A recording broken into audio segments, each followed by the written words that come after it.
இது வந்து ஜனவரி 15 திங்கக்கிழமை காலையில் கரெக்டாக பொங்கல் அன்னைக்கு போட்ட கோலம்லாம் பனியிலே வந்து குளிச்சுட்டு கோலம் வந்து ஃப்ரெஷ்ஷாக இருந்தது. நாங்களும் கொஞ்சம் ஃப்ரெஷ் ஆகிட்டு அதுக்கப்புறம் பொங்கல்லாம் வந்து ரெடி பண்ண ஆரம்பிச்சிட்டோம். இந்த முறை வெண்பொங்கலுக்கு பதிலாக பால் பொங்கல் வந்து செஞ்சுட்டு அதுக்கு மேட்சாக வந்து எண்ணெய் போட்டு குழம்பு வச்சுட்டு ரசமும் வந்து வச்சாச்சு. அதே மாதிரி சக்கரை பொங்கலுக்குள்ள பாசி பருப்பு வந்து போடாமல் பாசி பயிறு வந்து போட்டு இந்த தடவை டிஃப்ரெண்ட்டாக வந்து சக்கரை பொங்கல் வந்து ட்ரை பண்ணியிருந்தோம்.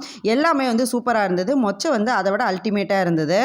எந்த பொங்கலுக்குமே இப்படி வந்து இருக்காது. இந்த பொங்கலுக்கு தான் வந்து பொங்கல் பானைக்கு மஞ்சள் குத்து கட்டுவோம் இல்லைங்களா? அதுதான் வாங்குறதுக்கு கொஞ்சம் டிமாண்டா இருந்த மாரி இருந்தது. எப்படியோ அடுத்த நாள் வந்து நாங்க வெயிட் பண்ணி வாங்குனனால எனக்கு வந்து நல்ல பிரைஸ்லயே வந்து கிடைச்சது. வீட்ல வந்து நல்லா சாமி கும்பிட்டு முடிச்சுட்டு, இன்னைக்கு வந்து தை 1 மாச பொறப்புங்கிறனால வந்து முருகன் கோயிலுக்கு போலாம் அப்படின்னு சொல்லிட்டு பக்கத்திலேயே இருக்க முருகன் கோயில வந்து சூஸ் பண்ணி அங்க வந்து கிளம்பியிருந்தோம். ஃபுல்லா வந்து சாப்பிட்டுட்டு போனனால படியேறதுக்கு தான் கொஞ்சம் சிரமமா இருந்தது. எப்படியோ கம்மி படிக்கட்டுங்கிறனால ஏறிட்டு முருகனை வந்து நல்லா தரிசனம் பண்ணிட்டு அப்படியே வர வழியில வந்து என்னோட ஸ்கூல் வந்து இருந்தது. 12th வரைக்கும் நான் படிச்ச ஸ்கூலுங்கிறனால கொஞ்சம் வந்து அப்படியே நின்று கேட் வழியா சுத்தி பார்த்துட்டு இன்னைக்கான நாள் வந்து சூப்பரா வந்து முடிஞ்சது.